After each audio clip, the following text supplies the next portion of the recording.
Hello, everyone. Yes. I have kept you patiently waiting. Now let me disappoint you. Now, my name is Tom, and I work as a developing consultant at Norway. And I have been given 10 minutes to talk to you about why you should write more code, or why less code isn't always better. I want to start with one concept, KISS. Not the band, not my ongoing HR case. Keep it simple, stupid. And it's something that we're taught from early on, right? Write code that's easy to read, and the code should be as simple as possible. But sometimes this simplicity part of it, it's extreme. The simple part of KISS makes up the stupid part of KISS. So imagine this. It's 3:30 p.m. Friday afternoon. You're looking forward to your weekend.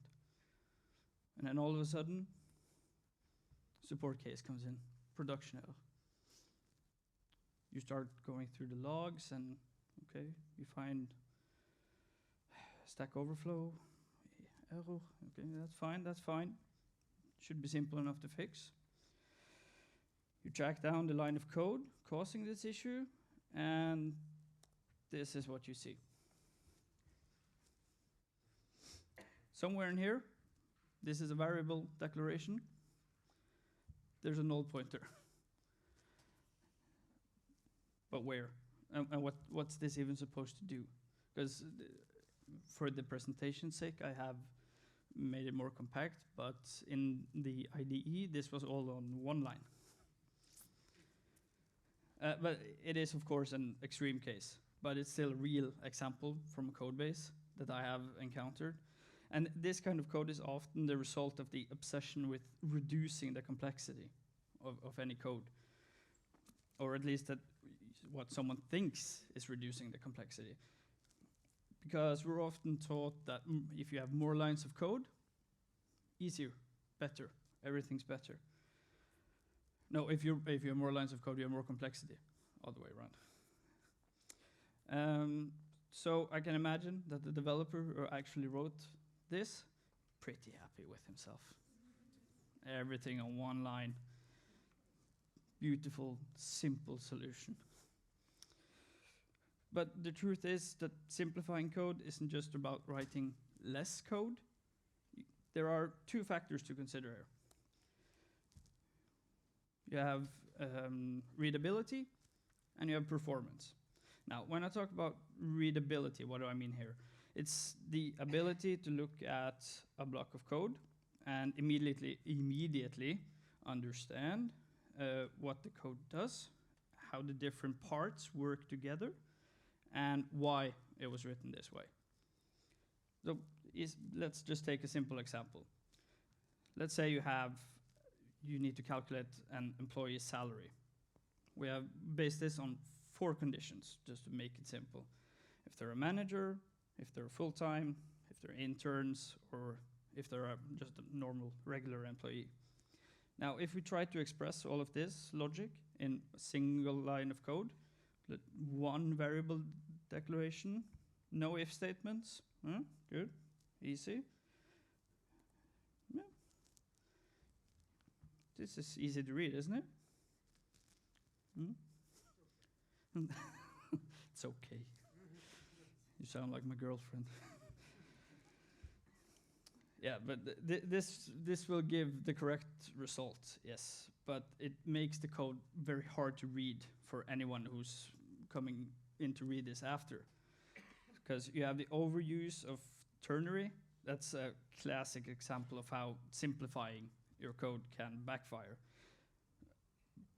Because, again, why? Because if you avoid using if, it must be easier to read. Question mark is less than if. Must be easier. Not really, right? Because this is the same logic, but fully written out.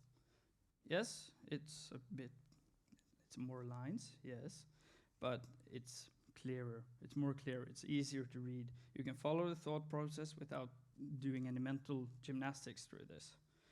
And you could, of course, simplify it even further using a switch. And still, same result. But the thing is that modern development is increasingly AI assisted, right? Because developers often turn to ChatGPT to simplify their code. But what does it mean when you ask ChatGPT to simplify your code? What does it actually do? So I wanted to test this. I gave ChatGPT simple block of code, just one instruction: simplify this, because we've all done it. See, fairly. This is the code that I pushed into ChatGPT and said, could this be simplified?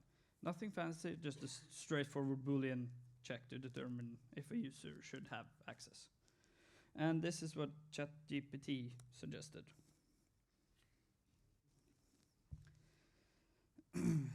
This is not great,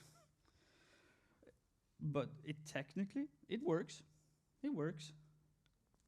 But if you were new to the system and the code base and you stumble upon this, you'd probably have to take that code and then feed it back to ChatGPT to ask what the hell is going on here.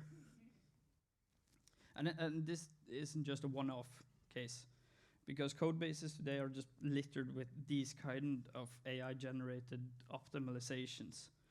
Short and concise, but at the cost of the readability. And I just want to make this clear that ChatGPT itself isn't the problem.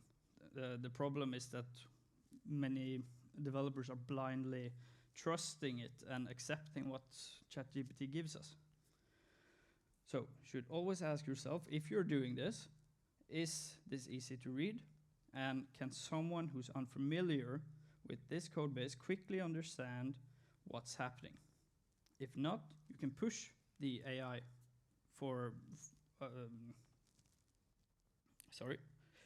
you can push it for a better version.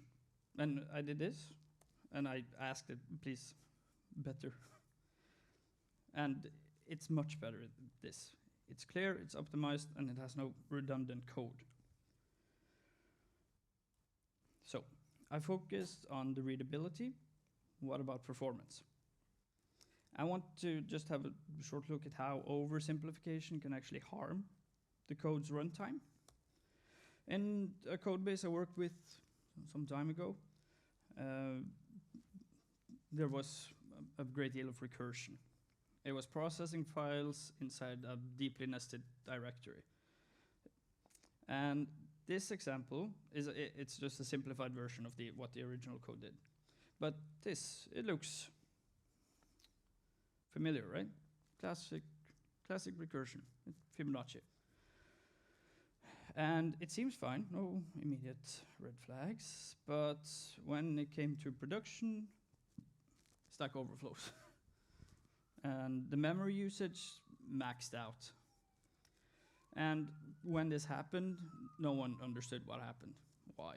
So we did figure it out, of course, but I went and checked the Git history when I found out that this code was the reason. And then I saw that the code had been changed from this into the first part. Now, the blue part, it's longer, right? More code.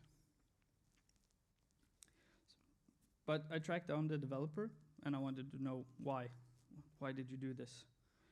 And this was a fairly new developer, junior developer, and he said that he had seen the Fibonacci-like pattern in the original code, and he decided to simplify it for readability. But when he did it, he just tanked the performance. It went from O of n to O of 2n. The scalability, gone. And all because he wanted to pursue this simpler looking code, this easy on the eye code. And that itself is the trap. When you're chasing the simplicity at the cost of everything else.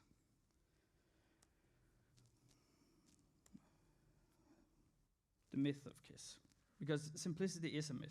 It's an ideal that we chase. It's something that's it comes natural when you have experience. You know what to do. You know how it should be simple to read for you.